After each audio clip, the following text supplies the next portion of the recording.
Hello medicos, welcome back to my channel Petro 2 Classroom. Today our topic is about Albert stain. If you have seen my previous videos, you must already be familiar with the Albert stain, since it is a type of a differential stain, the other two being the gram stain and your acid fast stain. So these are the three types of differential stain. One is your gram stain, second is your acid fast stain, and third is your Albert stain. So basically your differential stain, what it does is they differentiate one types of bacteria from the other types of bacteria, which means they divides bacteria into mainly into two groups of bacteria. So today this Albert stain, they are mainly used for the identification of your Corynebacterium diphtheriae. Corynebacterium diphtheriae, they are a type of gram positive bacteria, and they are mainly the causative organism of your diphtheria. Diphtheria, which is a nasopharyngeal infection. Diphtheria is a type of nasopharyngeal infection which is commonly caused by your Corynebacterium diphtheriae. So the procedure here starts with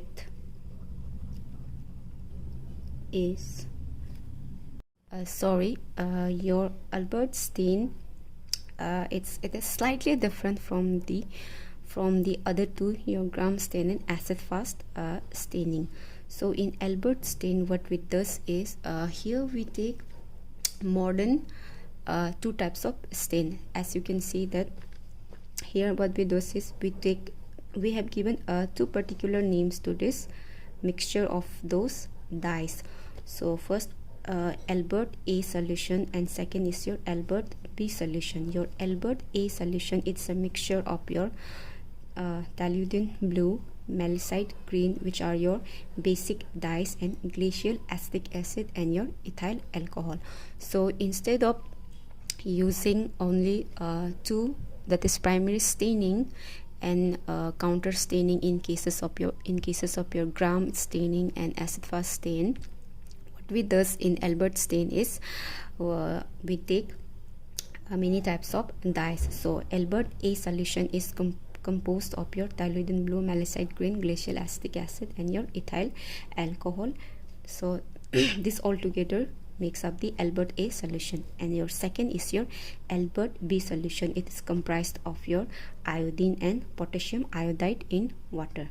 So these are the both Albert A solution and Albert B solution are your main dyes. So these are your dyes mainly used for the Albert staining. So the same is what we have to do. First we have to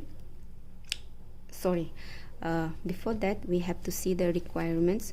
So the requirements is just like the same only. First we have to take one glass slide staining rack. A staining rack, as the name suggests, it is a rack where your stained glass slides can be kept. So Albert A solution, as I have already mentioned, Albert B solution and a blotting paper, and third is your sixth is your immersion oil and your microscope. So let's start with the procedure. First what we have to do is we take a smear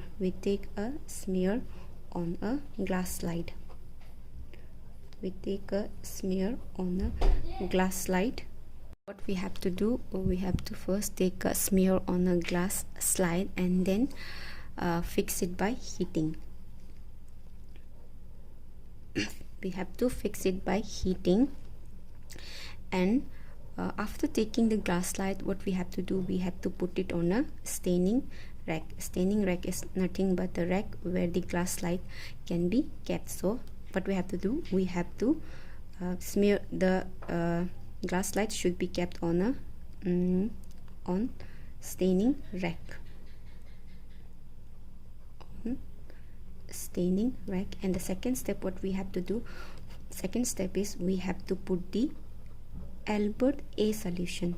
Albert A solution, which is your mixture of your toluidine blue, malachite green, as glacial acetic acid and ethyl alcohol. So what we have to do next, we have to put your Albert A solution. We have to pour the Albert A solution over the glass slide, and after that we have to keep them for a few minutes. And then what we have to do, we don't have to rinse it with water. Let me be very clear about it. You don't have to rinse it with don't have to rinse with water. You don't have to rinse it with water. So the third step is what we have to do. We have to take the Albert B solution. So with the help of Albert B solution, we have to pour over the Albert A solution.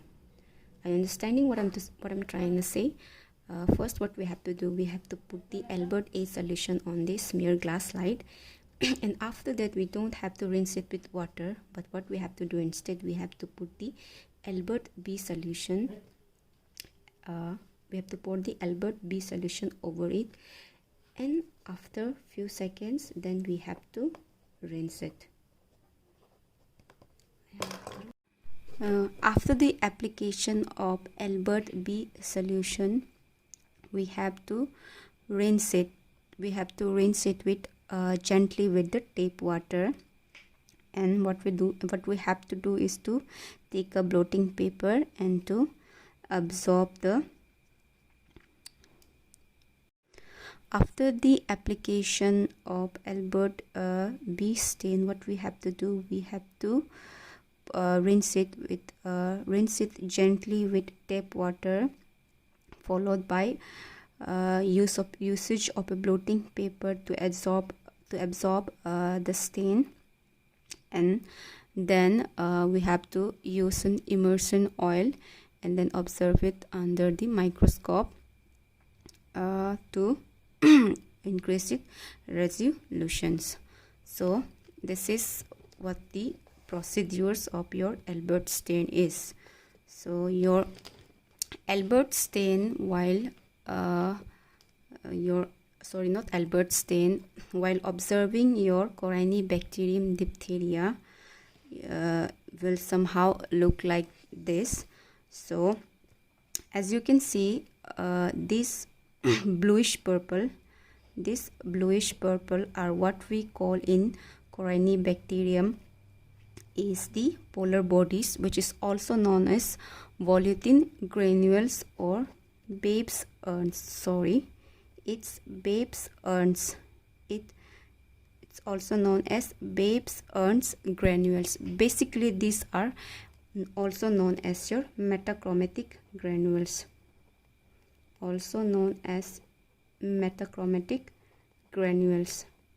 The reason why it is called metachromatic granules is because your Corynebacterium diphtheria, they possess or they show a special peculiarity called metachromasia.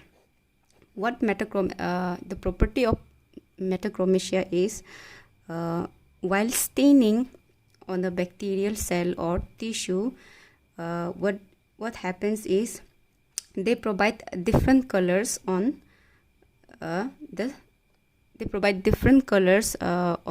same type of bacteria. Means, for example, this is your single Corynebacterium. So according to their composition, what they does is the polar body appears to be bluish purple. They appear to be bluish purple, while the microbial cells appear to be green in color.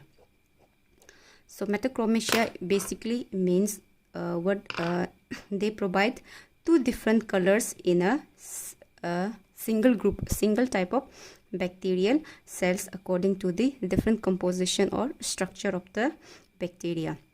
So this property, which is known as metachromasia, is peculiar to Corynebacterium diphtheria and can also be seen in some species of your Mycobacterium. As you know, as I told earlier, this Corynebacterium, they are gram-positive rod-shaped bacteria. So these polar bodies, they are known as metachromatic granules, and your other bacterial structures are known, they appear to be green in color. Your Corynebacterium, they happens to form polar bodies, and they usually come in shapes of L or V. As you can see clearly that it can be seen as an L or a V, which is also known as in Chinese letter. So this is how your Albert stain looks, or your procedure of Albert stain looks under a microscope. So if you have understood my video and if you have liked it, please don't forget to like and subscribe it. Thank you.